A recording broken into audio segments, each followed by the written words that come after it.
What's up, Eagles Nation? What's going on, NFL world? How you doing, division rivals? This is Steven Hyder with K-City Sports Channel, the sports channel where the cerebral NFL fan comes for about 10 minutes of daily content.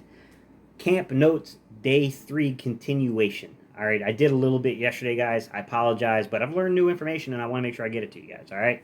So let's talk offensive line. We haven't really talked a ton about the big uglies on the line, and I want to take a little time and make sure that my content does cover every phase of the game, guys. So I want to talk about the first team offensive line for these quarterbacks yesterday. So left tackle, Andre Dillard. Left guard, Nate Herbig. Center was Luke Juriga. Right guard was Matt Pryor. Right tackle was Jack Driscoll. So to start off with topic one on this, guys, is just to discuss the fact that this is rare. This does not happen very often to where you have so many dudes that are being sat down on a veteran rest day. And there's multiple ways of discussing this topic, guys. The first one is to talk about the fact that we have a lot of veterans along the offensive line. You can look at this really quickly and see that three, our center, our right guard, and our right tackle, probably would have all qualified for this rest day. Now, some of this is due to more so injury because Brandon Brooks, had a little setback the other day.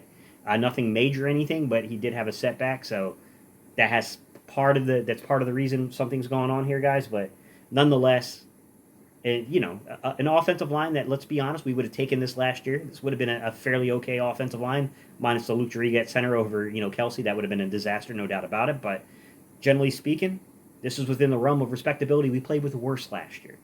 There's no doubt about it. So, bottom half of the league for certain. That's the quality of line. We're talking bottom third of the league, in my opinion, if you line this line out there. But nonetheless, guys, it is what it is. You got to play with it, right?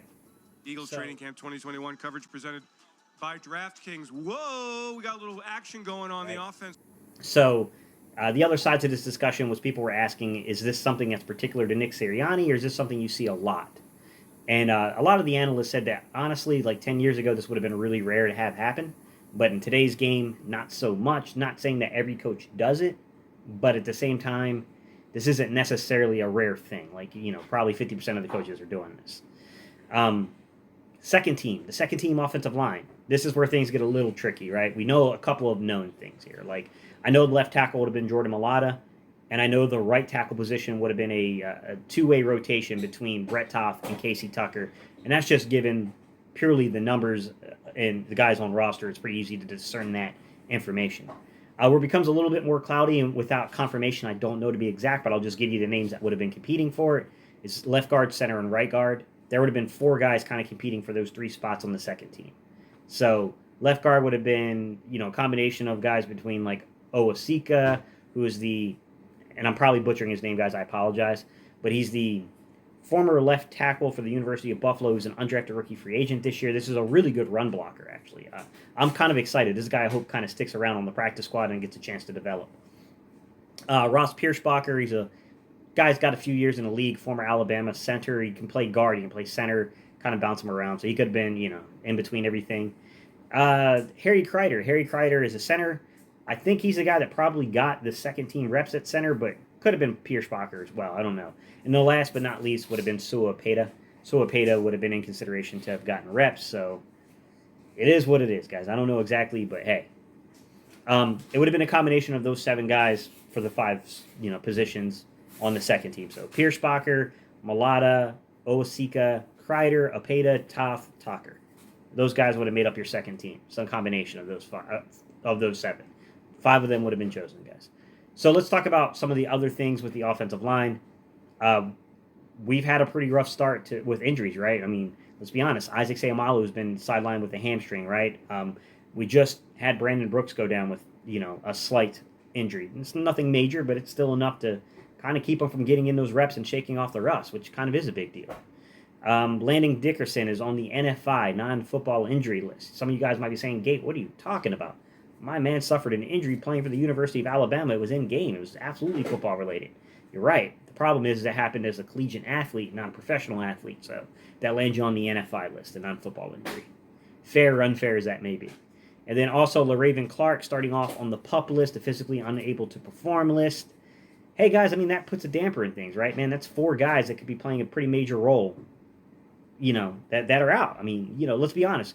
You could have LaRaven Clark as your right tackle and Jordan Mailata as your left tackle on the second team. That changes the outlook of the second team, right? If Isaac Suamalo is in here and he's playing left guard, that's Nate Herbig on the second team. So now you got LaRaven Clark, you got Jordan Mailata, you got Nate Herbig, you got a much more, Ross Pierschbacher's got some time in the league. That second team offensive line wouldn't have been quite as bad. So, like, injuries are impacting us, right? And I think we have to keep that in mind when we're judging these quarterbacks in camp, because I do think the offense has been a little rough in this camp so far, guys. It's been a little hit or miss. So, and I do think that we have to factor in kind of the role that this shakeup on the offensive line is having.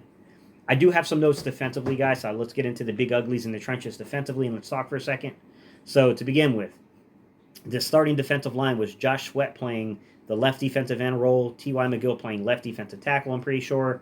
Javon Hargrave was playing right defensive tackle, and Derek Barnett would have been your right defensive end. That was your starting defensive line. Fletcher Cox, Brandon Graham, those guys were being rested because of it. Kerrigan, they're all over 10 years experience in the league, guys. They're on a rest day for this, okay? The only thing I know about linebacker, guys, and I apologize, I don't know all who started. I'm going to assume Eric Wilson was in there. But outside of that, guys, I did hear that Davion Taylor was taking first-team reps again. So I don't know if that meant for the entire duration or if he was just kind of rotating in here and there with some first-team reps. I am really happy to see Davion Taylor getting first-team reps, but I covered that in last night's video, so I won't go any further into that. The secondary, though, I do have some notes for y'all on the secondary.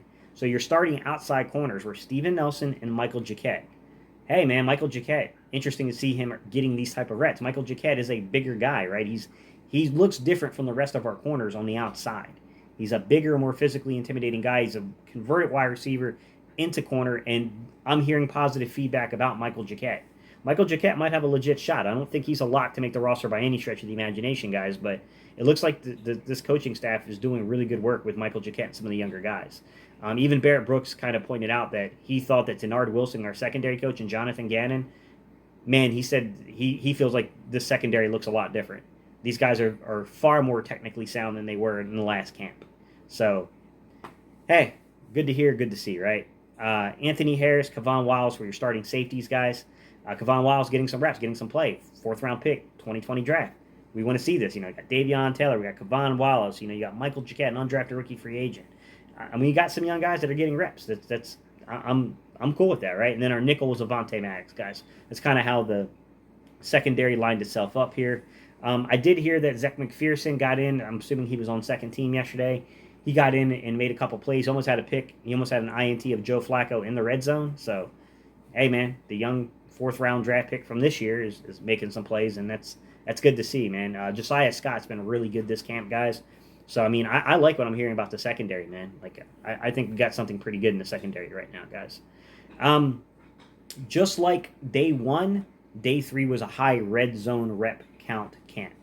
So remember, this is underneath the advisement of the physical trainers, of the sports science department, basically here. It's the doctors getting together with the coaches and basically saying, like, hey, if you want to keep the intensity high, if you guys want to go at it hardcore here, we recommend that you do some red zone work so that way we can shield our players from having soft tissue injuries as a result of the heat and dehydration and stuff like that. So once again, we're playing red zone. That means the windows get tightened. It's a lot harder to move the ball. Man, there are good and bad things to that, guys. The good things is that if you're struggling with your accuracy, it will help define where you're at with your accuracy. And on that note, let's talk about it for a second, guys. I've received some feedback from people to where, look, man, I try to take everyone's comments as best I can. But sometimes people leave comments that it just seems like you're hating. It doesn't seem like you're approaching anything with a logical sense. I'll show you. To me, this feels like you're just hating. You're like, I'm okay if you don't agree with something, but you should be providing detail to why you don't feel that way. You should be providing perspective. Like, this is nonsense. This is what I can say about him. At no point have you heard me say that I think Jalen Hurts is like a top 12 quarterback, Pro Bowl. I don't think that.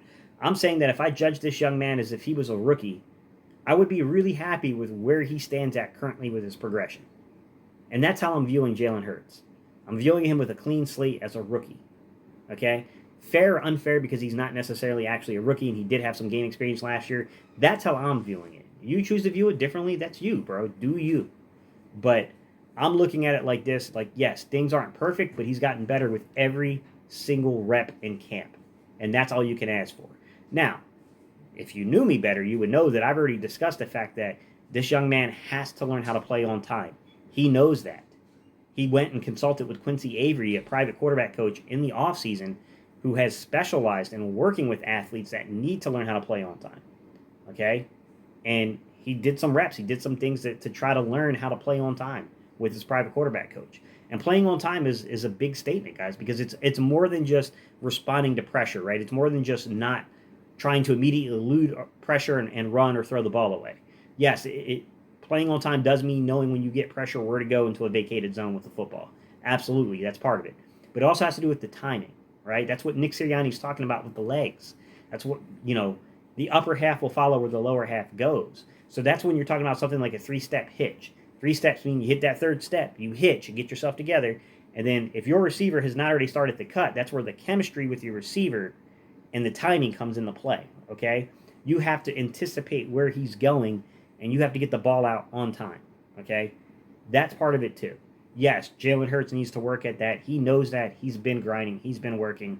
It's not perfect yet. In addition to that, I have heard rumblings that, he's really good at the one read and throwing a very accurate football off of one read, and he's pretty good at the 2 read, like if you're high-lowing. He's pretty good at making a decision and throwing a very accurate football in that situation.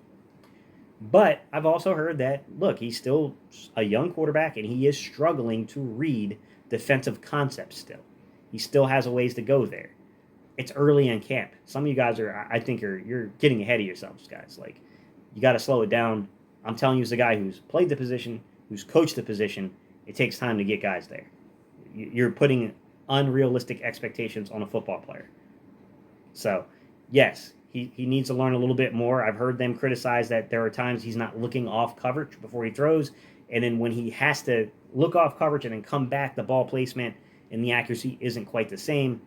He's a young quarterback.